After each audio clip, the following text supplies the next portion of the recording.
السلام عليكم حبايبي، ازيكم عاملين ايه؟ يا رب تكونوا بخير. معاكم ياسمين نظمي من قناة جوري لتعليم الكروشيه. النهارده ان شاء الله هنشتغل مع بعض بورتوفيه او محفظة كده للموبايل، وفيها جيب امامي. هشتغل فيها بخيط مكرمية قطن.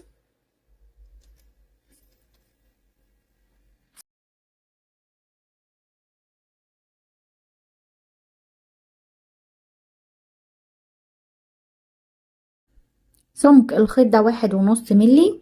هشتغل بإبرة 3.5.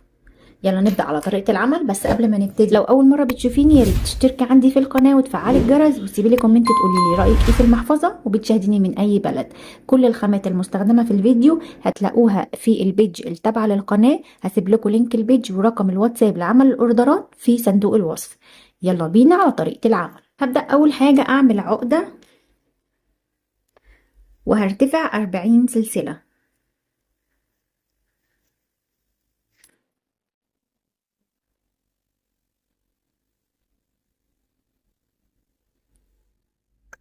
ارتفعت 40 سلسلة.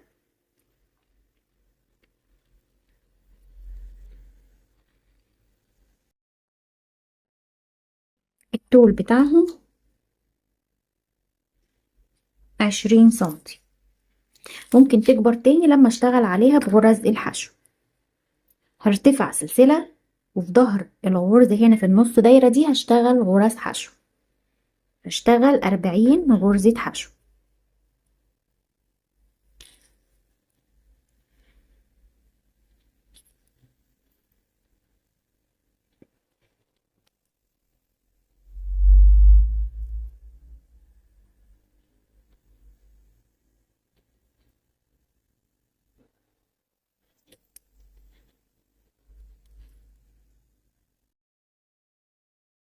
اشتغلت 40 غرزة حشو. هرتفع سلسلة وهسحب الخيط ده.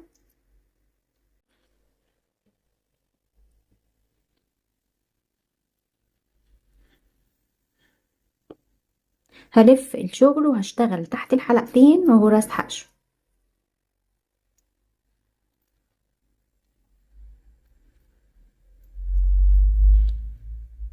هكمل لحد ما اخلص السطر كله وارتفع سلسلة، وارجع تاني اشتغل 40 غرزة حشو. المحفظة ده الامام بتاعها وده الخلف. هترتفعي عدد سطور بالطول المناسب للموبايل او للحجم اللي انت محتاجاه. هكمل عدد سطور ونرجع نكمل مع بعض. ارتفعت 40 سطر، يعني معايا 40 غرزة ومعايا 40 سطر. الطول بتاعهم 20 سنتي، يعني كبرت 2 سنتي لما اشتغلنا عليها غرز حشو. والعرض 17 سنتي.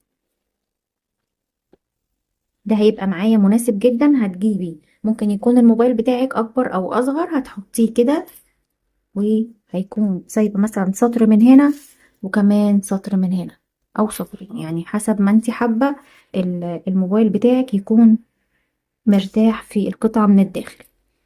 هبدأ دلوقتي اشتغل الجوانب. انا خلاص كده قصيتها، وهداري الخيط ده.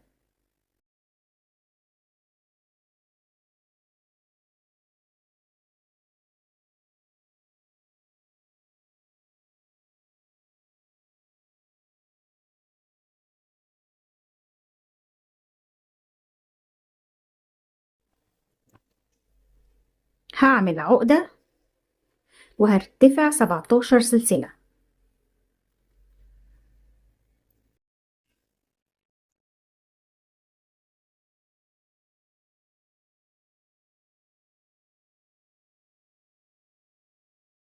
هرتفع كمان سلسلة، وهروح على الغرزة اللي جاية دي على طول اشتغل منزلقة. 2 3 4 5. كده انا اشتغلت 5 غرز منزلقة. بعد كده هشتغل 5 غرز حشو. 1 2 3 4 5. 5 منزلقة، 5 حشو، هيتبقى معايا 7 غرز، لان انا كان معايا 17 غرزة، اشتغلت هنا 10. السبع غرز الجايين دول هشتغل فيهم كلهم غرزة نص عمود. 1 2 3 4 5 6 7. كده خلاص انا خلصت ال17 غرزة كلهم. هاجي هنا في عقدة البداية، هشتغل هنا في الداخل 3 عمود، 3 نص عمود. ادي 1 2 3. هقفل الدايرة دي وارجع تاني اشتغل 7 نص عمود و5 حشو و5 منزلقة.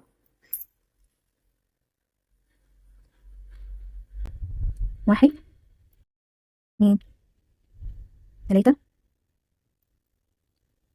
4 5 6.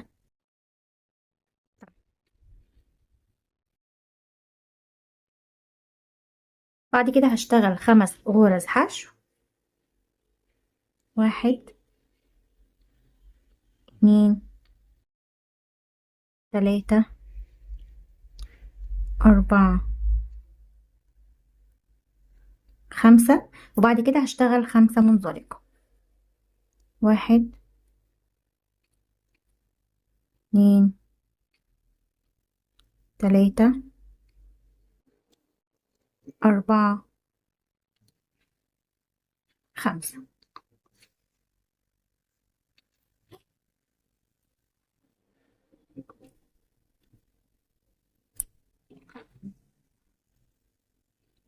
هرتفع سلسلة، هلف الشغل وهشتغل هنا على الحلقة الأمامية. هشتغل على الحلقة دي وهسيب الحلقة الخلفية دي، الاتنين دول مش بشتغل فيهم، هشتغل هنا وهنا.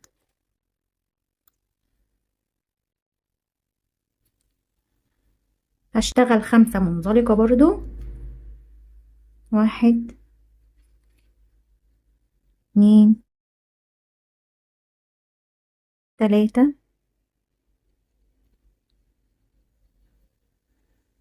4 5. بعد كده هشتغل 5 حشو.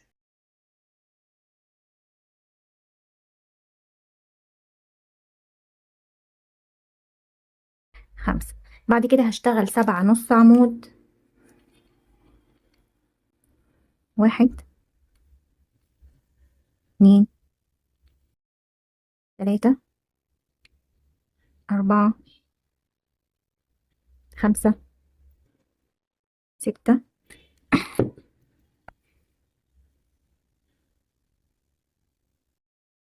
7. بعد كده ال3 غرز اللي جايين هشتغل فوق كل غرزة 2 نص عمود.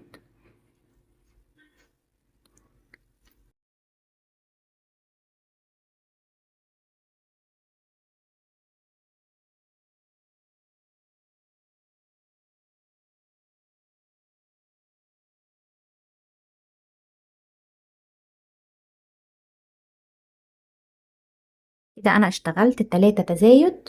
بعد كده هشتغل 7 نص عمود، 5 حشو و5 منزلقة.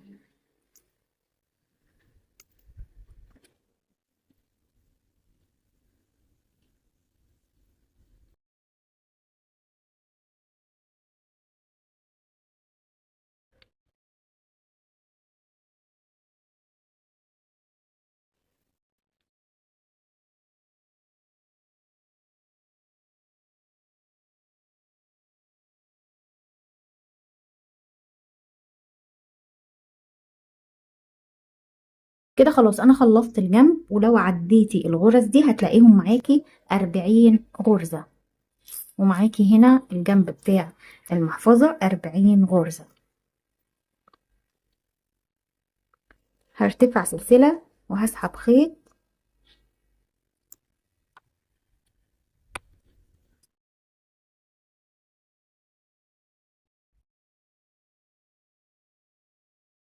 هشتغل قطعتين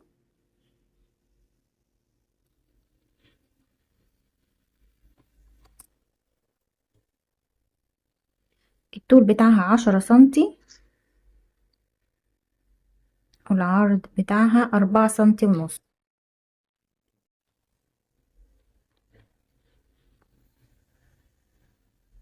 هبدأ دلوقتي اثبت الجنب ده هنا.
هبدأ دلوقتي اشتغل جيب امامي. هتحددي امام او خلف زي ما انتي حابة، الاتنين زي بعض، بس انا بحب اتجاه السوستة كده عشان افتحها بايدي اليمين. هنبدأ دلوقتي نشتغل هنا جيب امامي. هجيب خيط جديد، هشتغل الجيب الامامي وهشتغل بإبرة مقاس 3. هشتغل على النص دايرة اللي هنا دي.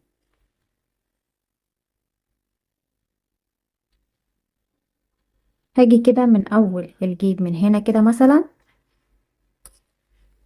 يعني هتوسطني الجيب او ممكن من الغرزة اللي تحتها شوية.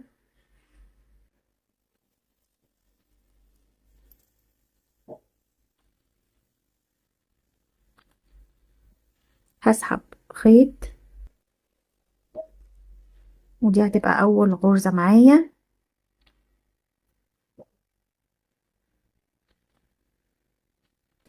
هرتفع السلسلة ودي هعتبرها غرزة. هروح على الغرزة اللي بعدها وهشتغل فيها نص عمود.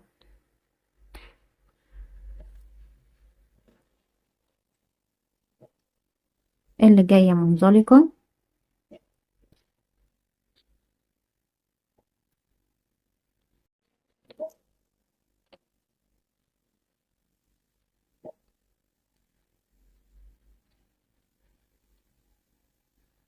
اللي جاية نص عمود.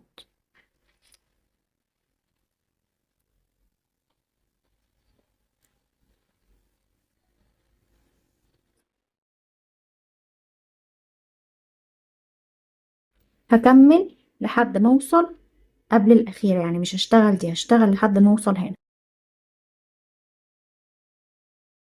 اشتغلت 18 غرزة. بدأت بغرزة اللي ارتفعتها السلسلة دي تعتبر معايا منزلقة. اشتغلت كده 18 غرزة. واخر غرزة هنا نص دايرة دي انا ما اشتغلتش فيها. هرتفع سلسلة وهلف الشغل وهشتغل في الحلقة الخلفية منزلقة نص عمود. يعني اول غرزة هشتغلها منزلقة نص عمود. معلش هغير الابرة واشتغل بالابرة 3.5.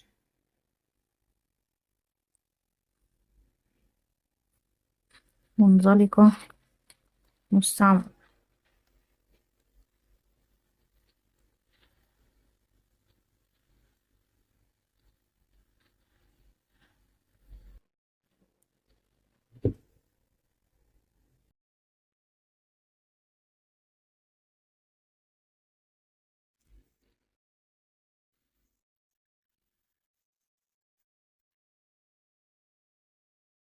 ارتفعت قطعة طولها 16 سنتي ونص.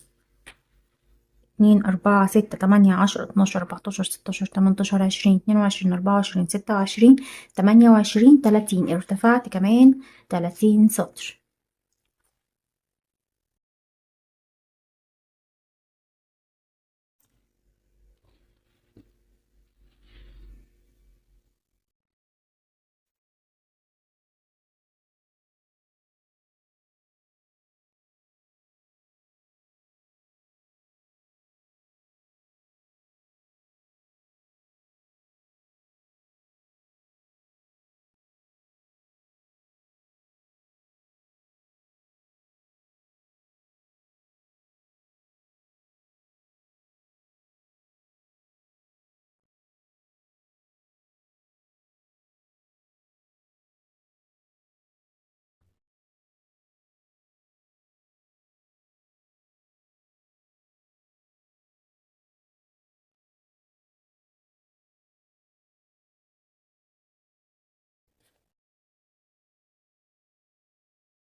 كده انا خلاص ثبتها. هبدأ دلوقتي اخيط من هنا بخيط سنارة.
كده حبايبي تكون المحفظة خلصت معايا. اخدت 150 خيط مكرمية قطن، 150 جرام. ان شاء الله تنفذوها بكل سهولة وتعجبكم. لو عجبك الفيديو ما تنسيش تحطي لايك للفيديو، تشتركي في القناة وفعلي الجرس، وسيبي لي كومنت قولي لي رأيك ايه في المحفظة، وبتشاهديني من اي بلد. انتظروني ان شاء الله في فيديو جديد، والسلام عليكم ورحمة الله.